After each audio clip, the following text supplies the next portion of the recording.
नमस्कार दोस्तों, मेरा नाम पंकज गुप्ता और आप देख रहे हैं YouTube channel Pankaj Gupta classes.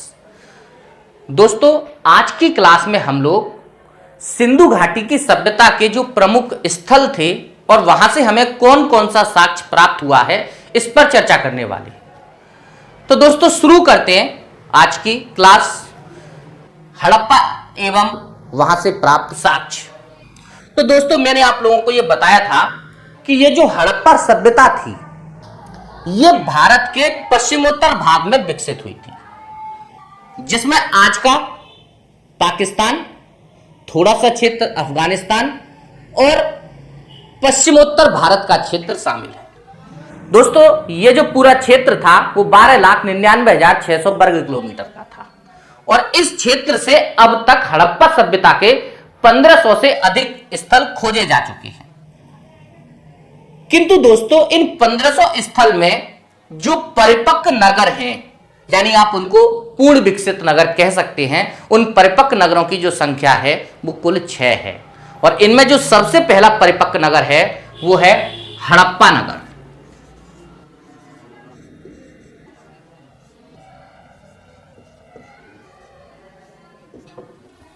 दोस्तों, ये जो हड़प्पा नगर है, इसकी खोज सन 1921 में दयाराम साहनी के द्वारा की गई थी, क्योंकि सिंधु सभ्यता का पहला नगर हड़प्पा खोजा गया था। इसी कारण सिंधु सभ्यता को हड़प्पा सभ्यता भी नाम दिया गया है। दोस्तों, ये जो हड़प्पा नगर है, ये आज पाकिस्तान में एक जिला है मोंटीगोमरी, उस जिले में अवस्थित है, उस जिले में पड़ता है। यह हड़प्पा नगर रावी नदी के तट पर अवस्थित है, यानी रावी नदी के किनारे हड़प्पा नगर बसा हुआ था। दोस्तों, इस हड़प्पा नगर से कई महत्वपूर्ण साक्ष्य प्राप्त हुए हैं, जिनमें सबसे पहला महत्वपूर्ण साक्ष्य है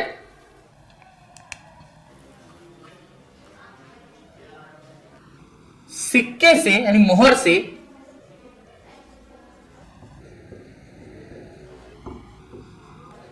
देवता के चित्र की प्राप्ति।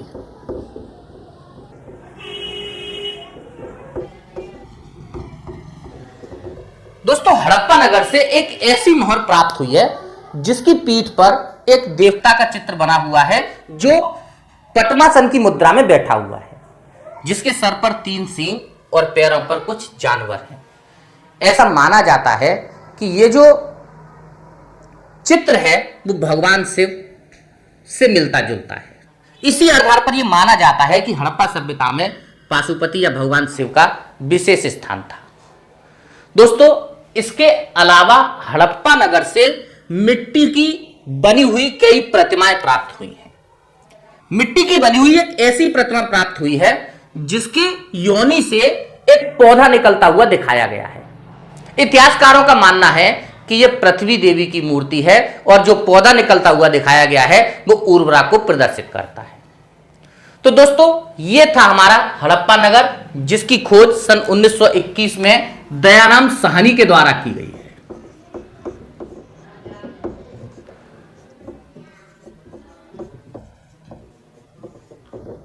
और यह रावी नदी के किनारे अवस्थित था।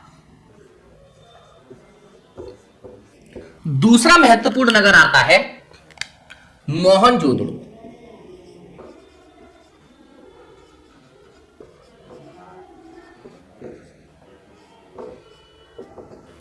दोस्तों, मोहनजोदड़ो का वास्तव में शाब्दिक अर्थ है मृतकों का टीला। इस नगर की जो खोज थी वो सन 1922 में रखाल दास बनर्जी के द्वारा की गई है।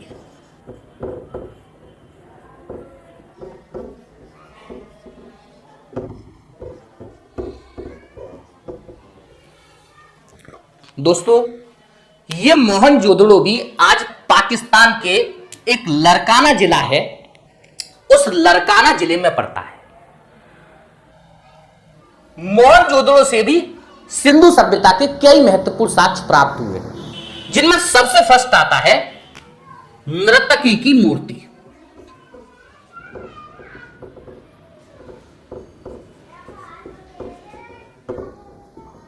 यहां से कांसे की बनी हुई एक नर्तकी की मूर्ति प्राप्त हुई है, जिसके आधार पर इतिहासकार मानते हैं कि सिंधु सभ्यता में महिलाओं का विशेष स्थान रहा होगा।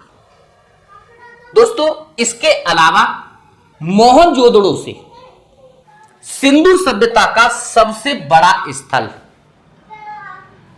जिसे हम लोग मोहनजोदड़ो का विशाल स्नानागार कहते हैं, उसकी भी प्राप्ति हुई है। दोस्तों, इसके अलावा पाषाण की बनी हुई कई प्रतिमाएं, पाषाण और सेलखड़ी की, ध्यान रखिएगा, पाषाण और सेलखड़ी की कई प्रतिमाएं भी मोहनजोदड़ो से प्राप्त हुई है। तो यहां से दोस्तों सबसे पहला जो साक्ष्य प्राप्त हुआ है वो नर्तकी की मूर्ति है। दूसरा, विशाल स्नानागार प्राप्त हुआ है यहां से।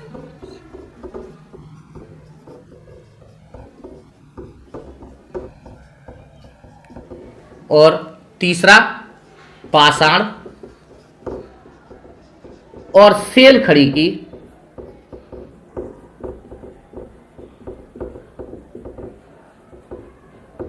प्रतिमा हम लोगों को यहां से प्राप्त हुई है। दोस्तों, ये जो मोहनजोदड़ो नगर था, ये सिंधु नदी के किनारे बसा हुआ था और इसकी खोज सन 1922 में रखालदास बनर्जी के द्वारा की गई। तो दोस्तों, यह दूसरा महत्वपूर्ण नगर था सिंधु सभ्यता का। सिंधु सभ्यता का तीसरा महत्वपूर्ण नगर आता है चन्नूदड़ो।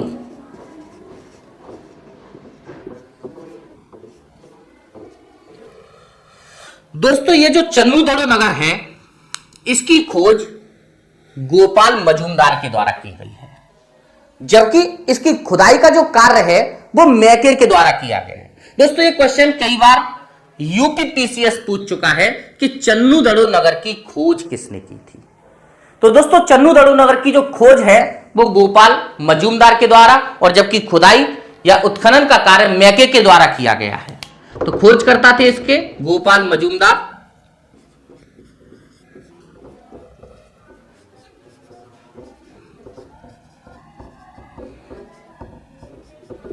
जबकि इसका उत्खनन जो किया है वो मैके के द्वारा किया गया। दोस्तों, यह जो चन्नूदड़ो नगर था या है, यह सिंधु नदी के किनारे बसा हुआ था। यहां से हमें दो महत्वपूर्ण चीजें प्राप्त हुई है। पहला, मनके बनाने के जो भट्टियां थी उसके कारखाने हमें इस चन्नूदड़ो से प्राप्त हुए हैं। इस आधार पर इतिहासकार मानते हैं कि यह जो चन्नूदड़ो था, यह चन्नूदड़ो सिंधु सभ्यता का एक औद्योगिक स्थल था। इसके अलावा गोल और वक्राकार पकी हुई मिट्टी की ईंटों के जो साक्ष्य हैं वो हमें चन्नूदड़ो से ही प्राप्त हुए हैं। दोस्तों, यह भी क्वेश्चन पूछा जा चुका है कि वक्राकार ईंटों के साक्ष्य कहां से मिले हैं। तो वक्राकार और गोल पकी हुई मिट्टी के ईंटों के जो साक्ष्य हैं वो चन्नूदड़ो से हम लोगों को मिले हैं। और दोस्तों, यह सिंधु नदी के किनारे बसा हुआ था।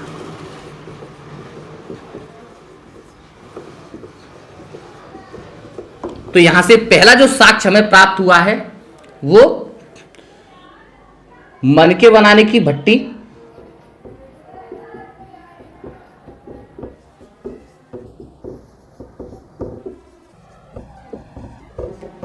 और दूसरा गोल और वक्राकार ईंटों के साक्ष्य।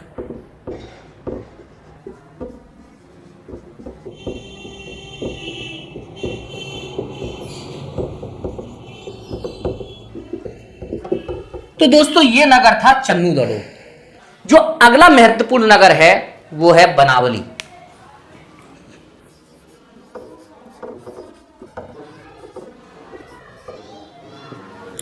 दोस्तों, ये जो बनावली नगर था, इस नगर की खोज और उत्खनन दोनों ही आर.एन. बिष्ट या रविंद्रनाथ बिष्ट के द्वारा किया गया। दोस्तों, इस बनावली नगर की अगर मैं बात करूं तो ये भारत का जो हरियाणा राज्य है उस हरियाणा राज्य में पड़ता है और रंगोई नदी के किनारे बसा हुआ है। इस नगर की खोज आर.एन. बिष्ट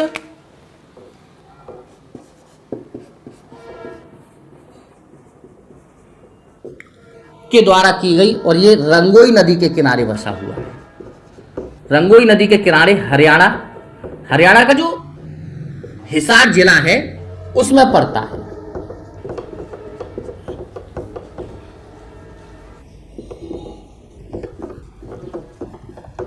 दोस्तों यहां से दो बहुत महत्वपूर्ण साक्ष्य प्राप्त हुए हैं। सबसे पहला, एक तो यहां से मिट्टी का बना हुआ हल हम लोगों को प्राप्त हुआ है, जिससे पता चलता है कि सिंधु सभ्यता में कृषि एक महत्वपूर्ण व्यवसाय का साधन था। तो एक तो मिट्टी का बना हुआ हल हम लोगों को बनावली से मिलता है। इसके अलावा नालियों के जो साक्ष्य हैं, हम लोग कहते हैं कि नालियां समकोण पर एक दूसरे को काटती थी, नगरों के दोनों ढकी हुई नालियां थी, तो नालियों के जो साक्ष्य हैं वो भी हमें इस बनावली से प्राप्त होते हैं। इसके अलावा जौ के दाने का जो साक्ष्य है वो भी हमें बनावली से प्राप्त हुआ है। तो यहां से तीन महत्वपूर्ण साक्ष्य हैं, जौ के दाने का साक्ष्य, दूसरा नालियों का साक्ष्य, और तीसरा मिट्टी का बना हुआ हल। तो दोस्तों ये चौथा महत्वपूर्ण नगर था बनावली। कालीबंगा और लोथल इसके अलावा दो महत्वपूर्ण नगर थे, उनके बारे में हम अभी और चर्चा कर लेते हैं कि कालीबंगा से हम लोगों को क्या प्राप्त हुआ है। दोस्तों पांचवा जो महत्वपूर्ण नगर है वो है कालीबंगा।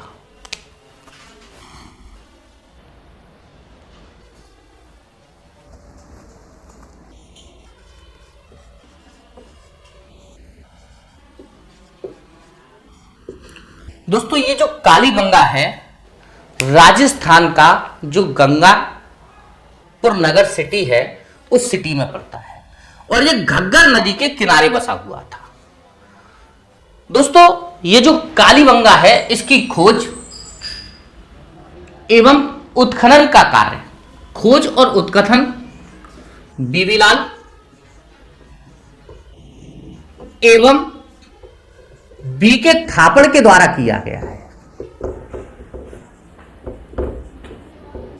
और ये राजस्थान के गंगापुर सिटी जो नगर है उसमें पड़ता है।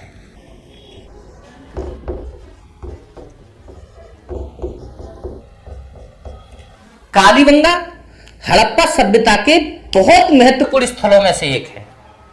यहां से कई महत्वपूर्ण साक्ष्य हम लोगों को प्राप्त हुए हैं, जिनमें सबसे पहला जो महत्वपूर्ण साक्ष्य है वो है जुते हुए खेत का साक्ष्य।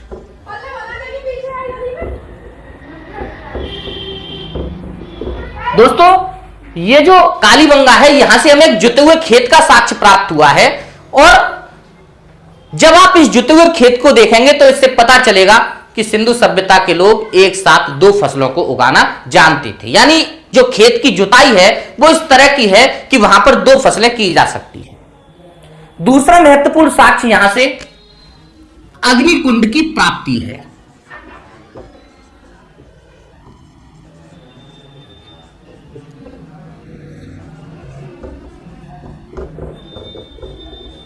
अग्निकुंड की प्राप्ति का साक्ष्य भी हम लोगों को कालीबंगा से प्राप्त हुआ है।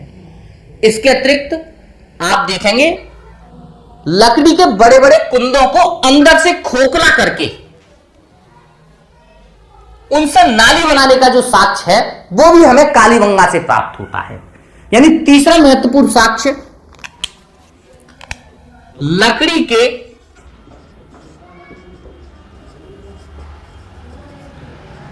कुंदे को कुरेद कर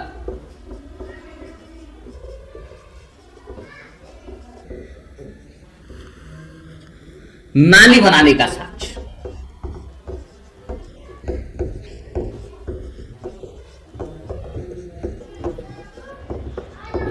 और दोस्तों चौथा और महत्वपूर्ण स्रोत है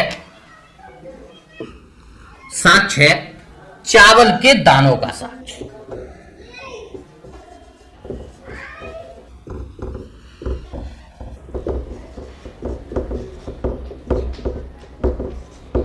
दोस्तों ये चार महत्वपूर्ण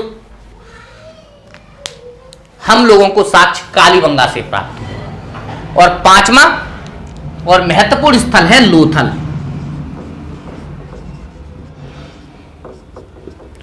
दोस्तों ये जो लोथल है ये भोगवा नदी के किनारे बसा हुआ था,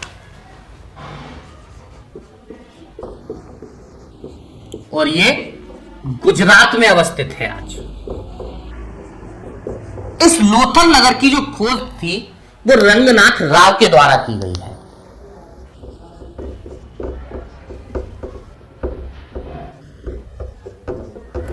और दोस्तों मैं आप लोगों को एक बात बता दूं, लोथल से दो महत्वपूर्ण साक्ष्य प्राप्त हुए हैं।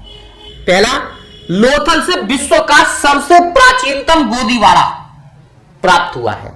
ऐसा माना जाता है, इतिहासकारों का मानना है कि लोथल का जो गोदीवाड़ा था वहां से मेसोपोटामिया की सभ्यता के साथ व्यापार किया जाता था। तो दोस्तों ये जो लोथल है, यहां से विश्व का सबसे प्राचीनतम गोदीवाड़ा प्राप्त हुआ है।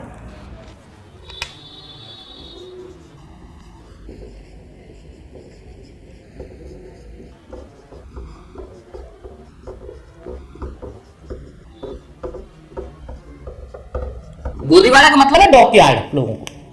और दूसरा महत्वपूर्ण साक्ष्य यहां से हम लोगों को प्राप्त हुआ है, एक दिशा मापक यंत्र मिला है यहां से।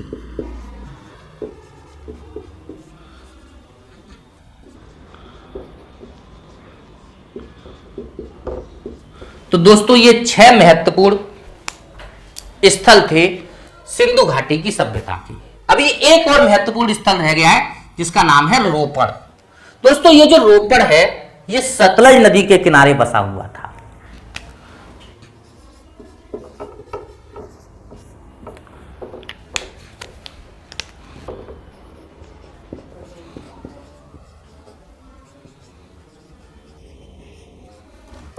और आज इस रोपड़ को रंगपुर के नाम से जाना जाता है। रूपपुर, सॉरी दोस्तों, रंगपुर नहीं, रूपपुर के नाम से जाना जाता है। ये जो रोपड़ है, स्वतंत्रता प्राप्ति के बाद सिंधु सभ्यता का जो सबसे पहला स्थल जिसकी खुदाई की गई वो रोपड़ था। ये रूपपुर के नाम से जाना जाता है, पंजाब में सतलज नदी के किनारे है। दोस्तों यहां से एक बहुत महत्वपूर्ण साक्ष्य मिला है। यहां पर मानव के शव के साथ एक कुत्ते के शव के दफनाने के साक्ष्य भी हम लोगों को यहां से प्राप्त हुए हैं। तो दोस्तों ये 6 महत्वपूर्ण स्वरूप स्थल थे। इसके अलावा रोपड़, धौलावीरा, ये कुछ अन्य स्थल हैं जिनको हम लोग नगर की संज्ञा में गिनते हैं, लेकिन परिपक्व नगर दोस्तों यही 6 थे।